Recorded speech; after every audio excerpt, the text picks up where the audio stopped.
सबैजनालाई जय मसी। आज म तपाईहरुको बीचमा केही व्यक्तिहरुको जीवनलाई देखाएर म आज केही वचनलाई बोल्न चाहन्छु।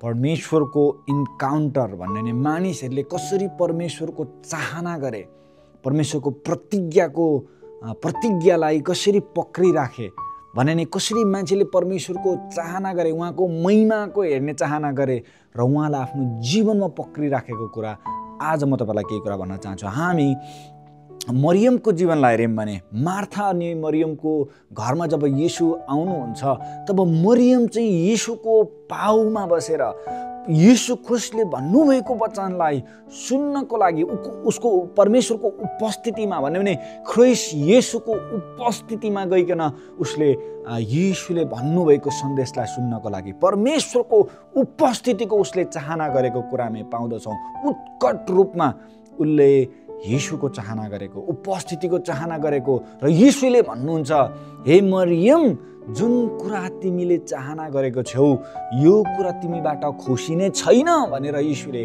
मरियमलाई भन्नुभयो। यद्यपि उसको दिदी चिन्ता अनि फिक्रीले सेवा संस्कारको काममा एकदमै व्यस्त भएकी थिइन्, तर त्यो बीचमा पनि मरियमले चाहिँ एउटा कुराको आवश्यकता ठानिन् कि म येशूको अघि बस्नुपर्छ, मैले येशूको वचनलाई सुन्नुपर्छ र उहाँको उपस्थिति मलाई आवश्यक छ भन्ने कुरा उनले बुझेको कुरा हामी पाउँछौँ। जब हामी एलिसाको जीवनलाई हेर्छौँ भने एलिसाले एलिया उसको आफ्नो गुरुलाई जब ऊ यस संसारबाट परमेश्वरले एलियालाई उठाउँदै हुनुहुन्थ्यो नि, उसले चाहिँ एलियाको दोब्बर भाग माग गरेको कुरा हामी पाउँछौँ। मलाई दोब्बर भाग दिनुहोस् मेरो गुरु भन्ने भने मेरो पिता भनेर उसले आफ्नो गुरुलाई आग्रह गरेको कुरा छौँ। यद्यपि त्यो कुरा असम्भव थियो, इभन एलियाले भनेका थिए यो एकदमै कठिन कुरा तिमीले माग्यौ भनेर एलियाले एलिसालाई भनेका छन्, तर यदि तिमीले मलाई स्वर्ग लगिएको देख्यौ भने तिमीले त्यो कुरा पाउने छौ भन्नुभयो। यद्यपि त्यो असम्भव थियो, तर एलिसाले त्यो असम्भव कुरालाई, त्यो महान अभिषेकको चाहना गरेको कारणले गर्दाखेरि त्यो उनको निम्ति सम्भव भयो र एलियाको दोब्बर भाग एलिसाले पाएका थिए, किनकि उनले चाहना गरे, उनले उत्कट इच्छा गरे त्यो कुराको। ऊ परमेश्वर सँगसँगै हिँड्न चाहने व्यक्ति थिए, उनले त्यो अभिषेकको चाहना गरेको कुरा हामी पाउँछौँ, त्यो परमेश्वरको राज्यको चाहना गरेको कुरा हामी पाउँदछौँ। जब हामी मूसाको जीवनलाई हेर्छौँ भने मूसाले के भने परमेश्वरलाई, जब परमेश्वर इजरायलीहरूलाई मूसाले नेतृत्व गरिराखेका थिए तब उनले भन्छन्, पिता मलाई तपाईँको महिमा देखाउनुहोस्। हामीले परमेश्वरको जनहरूको जीवनलाई हेऱ्यौँ भने नि उनीहरूले कहिले पनि संसारको कुराको माग गरेनन्, उनले कहिले पनि संसारको अभिलाषाको माग गरेनन्, उनले कहिले पनि भौतिक कुराको चाहना गरेनन्। यद्यपि उनीहरू आशिषित थिए, यद्यपि उनीहरू धनी थिए, यद्यपि उनीहरू शक्तिशाली थिए कति अवस्थामा, तर उनीहरूको पहिलो प्राथमिकता चाहिँ प्रभु मलाई तपाईँको महिमा देखाउनुहोस् भनेर मूसाले भनेको कुरा हामी पाउँछौँ। यदि तपाईँ हामीसँग अघि जानुहुन्न भने त हामी जान तयार छैनौँ भनेर मूसाले भने। मूसाले परमेश्वरको महिमालाई देखेका थिए, मूसालाई थाहा थियो परमेश्वरको महिमाले चाहिँ फरक पार्छ भन्ने कुरा मूसालाई थाहा थियो। उनले भने प्रभु तपाईँको महिमा मलाई देखाउनुहोस्। उसको जीवनको चाहना चाहिँ परमेश्वर भएको कुरा हामी पाउँदछौँ। उसको जीवनबाट बारम्बार हामीले हेऱ्यौँ भने उसले बारम्बार यही कुरा भनेका छन् कि प्रभु तपाईँ मेरो जीवनमा बढ्नुपर्छ, मैले तपाईँको मुहारलाई हेर्न चाहन्छु भनेर उसले भनेको कुरा हामी पाउँछौँ। जब हामी याकुबको जीवनलाई हेर्छौँ भने याकुबले परमेश्वरको दूतसँग लडाइँ गरे, त्यो आशिष पाउनको निम्ति, त्यो महिमा पाउनको निम्ति, त्यो राज्यको शक्तिलाई प्राप्त गर्नको निम्ति याकुबले परमेश्वरको दूतसँग लडन्त गरेको कुरा हामी पाउँदछौँ। त्यो अभिषेकको लागि उनले लडन्त गरे, किनकि उनलाई थाहा थियो कि म परमेश्वरको अभिषेक बिना रित्तो छु, किनकि उनलाई थाहा थियो कि म परमेश्वर बिना केही पनि छैन भन्ने कुरा याकुबलाई थाहा थियो। त्यसै याकुबको परमेश्वर भनेर बाइबलमा भनेको छैन, किनकि याकुबले परमेश्वरको महत्त्वलाई, परमेश्वरको राज्यको महत्त्वलाई, परमेश्वरको महिमाको महत्त्वलाई, परमेश्वरको आशिषको महत्त्वलाई उनले बुझेका थिए। हामीले पाउलको जीवनलाई हेर्छौँ भने पाउलको जीवनलाई जब परमेश्वर साउल हिँडेको बाटोमा जब हामी प्रेरितको किताबमा हेऱ्यौँ भने जब साउल हिँडेको बाटोमा जब परमेश्वरसँग उनी झम्का भेट हुन्छन् तब उनको जीवन परिवर्तन हुन्छ। कोही व्यक्तिले नि परमेश्वरको महिमा हेर्न चाहन्छ, कोही व्यक्तिले परमेश्वरसँग भेट्न चाहन्छ भने नि कोही व्यक्तिलाई परमेश्वरले आफ्नो महिमा देखाउनुहुन्छ, कोही व्यक्तिसँग परमेश्वर झम्का भेट हुनुहुन्छ भने नि त्यो व्यक्तिको जीवन नि त्यस्तै रहँदैन प्रियहरू। कोही व्यक्तिले यसोलाई देख्छ, कोही व्यक्तिले परमेश्वरको महिमालाई देख्छ भने उसको जीवन टोटल्ली चेन्ज हुन्छ, उसको जीवन पुरै उलट पुलट हुन्छ। किनकि परमेश्वरको महिमाले चाहिँ मानिसको जीवनलाई कहाँदेखि कहाँ पुर्याइदिन्छ। परमेश्वरको इन्काउन्टरले, परमेश्वरको झम्का भेटले चाहिँ मानिसको जीवनलाई कहाँदेखि कहाँ पुर्याइदिन्छ। यो कुरा हामीले बाइबलमा प्रष्टसँग देख्छौँ कि साउल जसरी परमेश्वरको इन्काउन्टर उनको जीवनमा भयो नि उनी त्यस्तै व्यक्ति बनेनन्। उनी एउटा शक्तिशाली व्यक्ति बने, उनी एक साहसी व्यक्ति बने, उनी एक साँच्चै नै महान व्यक्ति बनेको कुराको इतिहास हामी पाउँछौँ। पावलको जीवनलाई हामी हेऱ्यौँ भने उनले त्यो शक्तिको जीवनलाई त्यागेर नि एउटा सांसारिक शक्तिको जीवनलाई त्यागेर, एउटा भने नि अधिकारको जीवनलाई त्यागेर, संसारको अधिकार र शक्तिको जीवनलाई त्यागेर नि उनी परमेश्वरको चेला बन्न पुगेको कुरा हामी पाउँदछौँ। धेरैचोटि महिमाले चाहिँ नि हाम्रो जीवनलाई परिवर्तन गर्छ। धेरैचोटि हामी भौतिक कुराको चाहना गर्छौँ, धेरैचोटि हामी आशिषको चाहना गर्छौँ, संसारिक भौतिक कुराको।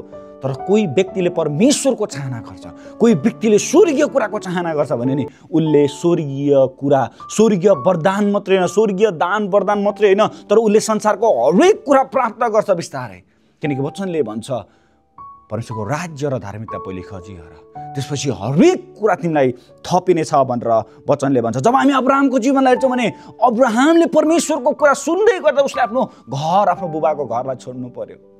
जब परमेश्वरको आवाज उसको जीवनमा आयो नि उसले आफ्नो परिवारलाई छोड्नु पर्यो, उसले आफ्नो कम्फोर्ट जोनलाई, उसले आफ्नो सजिलो बसिरहेको ठाउँलाई छोड्नु पर्यो। तर उसको जीवन कहाँदेखि कहाँ पुग्यो प्रियहरू। एउटा गाउँमा बसेको मानिसलाई परमेश्वरले राष्ट्र अनि राष्ट्रको पिता बनाउनु भयो, विश्वासको पिता बनाउनु भयो। किनभने उनले परमेश्वरको वचनमाथि आज्ञाकारी भए। उनले परमेश्वरको आज्ञालाई पालन गर्नको निम्ति हर समय हाजिर भए भन्ने कुरा हामी बाइबलमा पाउँछौँ। किनकि उनी परमेश्वर सँगसँगै हिँडे, उनी परमेश्वरको मित्र बने भन्ने कुरा हामी बाइबलमा पाउँछौँ। जब हामी सोलोमनको जीवनलाई हेर्छौँ भने सोलोमनले के कुराको माग गरे परमेश्वरलाई थाहा छ। उनले बुद्धिको माग गरे, प्रभु तपाईँको मानिसहरूलाई मलाई डोर्याउनको निम्ति तपाईँको बुद्धि दिनुहोस् प्रभु भनेर उनले एउटा परमेश्वरको राज्यको, परमेश्वरको वरदानको माग गरेको कुरा पाउँछौँ। त्यसको साथसाथै उनले हरेक आशिष पाएको कुरा हामी बाइबलमा पाउँदछौँ प्रियहरू। दानियललाई हेऱ्यौँ भने दानियल जसलाई चाहिँ प्रार्थना गर्नको निम्ति निषेध गरिएको थियो, तर उनले संसारिक हरेक नियमलाई, कानुनलाई उनले केही मानेनन्। जब आउँछ परमेश्वरको कानुनको कुरा, जब आउँछ परमेश्वरको राज्य नि धार्मिकताको कुरा, उनले कुनै कुरालाई सम्झौता गरेनन्। बाइबलमा हेऱ्यौँ भने दानियल एक शक्तिशाली व्यक्ति बनेको कुरा हामी बाइबलमा पाउँदछौँ। किनकि उनले परमेश्वरको महिमाको खोजी गरे, उनले परमेश्वरलाई हेर्न चाहे उसको जीवनमा हरेक समय। यसोको जीवनलाई हेऱ्यौँ भने यसो विभिन्न उठाउ चढाउबाट आफ्नो जीवनमा गए, खाल्टोमा पर्नु पर्यो, बेचिनु पर्यो, नोकर बन्नु पर्यो, झ्यालखानामा पर्नु पर्यो, तर उनलाई परमेश्वरले दिनुभएको दर्शन र प्रकाशलाई उनले कहिले पनि बिर्सेनन्। उनले परमेश्वरलाई खोजि नै रहे, उनले परमेश्वरलाई हेरि नै रहे, उनले परमेश्वरको राज्य नि धार्मिकतालाई कहिले ख्यालठट्टा ठानेनन्। तर उनले परमेश्वरलाई हरेक दिन चाहना गरे, परमेश्वरले दिनुभएको सपनालाई उनले पछ्याए। दाउदको जीवनलाई हामी जब हेर्छौँ भने दाउदले के भने उनको जीवनको, मेरो जीवनको सबैभन्दा ठुलो चाहना त परमेश्वरको सुन्दरतालाई मेरो जीवनभर हेर्न पाऊँ। म चाहन्छु कि म परमेश्वरको भवनको एउटा ढोके, एउटा पाहले भएर बस्न पाऊँ भनेर उसले भन्छ। किनकि उनलाई थाहा थियो कि मैले परमेश्वरको राज्यलाई खोजेँ भने परमेश्वरले मेरो निम्ति हरेक कुरा तयार पार्न सक्नुहुन्छ, मेरो मनोरथलाई उहाँले पुरा गर्नुहुन्छ भन्ने कुरा उसलाई थाहा थियो। र उसले भने मेरो जीवनको सबैभन्दा महान इच्छा त यही नै हो कि म प्रभुको महिमालाई, प्रभुको सुन्दरतालाई उहाँको भवनमा हेर्न पाऊँ भनेर उनले चाहना गरे। तपाईँ हाम्रो चाहना के छ भनेर धेरैचोटि हामी भौतिक कुराको पछि लागिराखेका हुन्छौँ, तर वचनमा हामीले विश्वासको महान व्यक्तिहरूलाई हेऱ्यौँ भने उनीहरूको जीवनमा हामीले हेऱ्यौँ भने उनीहरूले जहिले पनि परमेश्वरको राज्यको खोजी गरेको, परमेश्वरको महिमा हेर्न चाहेको, परमेश्वरलाई खोजी गरेको कुरा हामी पाउँछौँ। जब उनीहरूले परमेश्वरलाई खोजे, जब उनीहरूले परमेश्वरको प्रतिज्ञामाथि बसिरहे नि, तर उनीहरूको जीवन कहाँदेखि कहाँ पुगेको कुरा हामी पाउँदछौँ। एउटा एउटा एउटा शक्तिहीन जीवनबाट परमेश्वरले उनीहरूलाई साहसी जीवन र शक्तिशाली र सामर्थ्य जीवन, राज्य गर्ने जीवन, एउटा साँच्चै नै अनन्त प्रतिज्ञातिर र परमेश्वरतर्फ उनीहरूले डोरियाएको कुरा हामी पाउँछौँ। उनीहरू मात्रै डोरिएनन्, उनीहरू आशिषित मात्रै भएनन्, तर उनीहरूले पुस्तौँ अनि पुस्तालाई आशिषित बनाउने प्रतिज्ञा परमेश्वरबाट उनीहरूले पाएको कुरा हामी पाउँदछौँ। प्रियहरू, त्यो कारणले गर्दा म तपाईँलाई आजको यो सन्देशबाट यही कुरा भन्न चाहन्छु, हाम्रो पहिलो चाहना चाहिँ परमेश्वरको महिमालाई हेर्ने। किनकि जब परमेश्वरको महिमा मानिसको जीवनमा आउँछ नि, मानिसको जीवनमा परमेश्वरको महिमा जब प्रकट हुन्छ, सारा संसार आशिषित हुन्छ, तपाईँको जीवन आशिषित हुन्छ र आउँदो पिँढी र तपाईँ वरिपरि बसिरहने मानिसहरू आशिषित हुन्छन्। किनकि महिमाले चाहिँ मान्छेको जीवनलाई नि कहाँदेखि कहाँ पुर्याइदिन्छ। परमेश्वरको इन्काउन्टरले, परमेश्वरको झम्का भेटले चाहिँ मानिसको जीवनलाई कहाँदेखि कहाँ पुर्याइदिन्छ। किनकि परमेश्वरको काम यही नै हो कि गोठालोलाई परमेश्वरले शासक बनाउनुहुन्छ भन्ने कुरा बाइबलमा हामी देख्छौँ। जब परमेश्वरको महिमा मानिसको जीवनमा देखा पर्छ नि, ऊ त्यही ठाउँमा रहिरहन सक्दैन।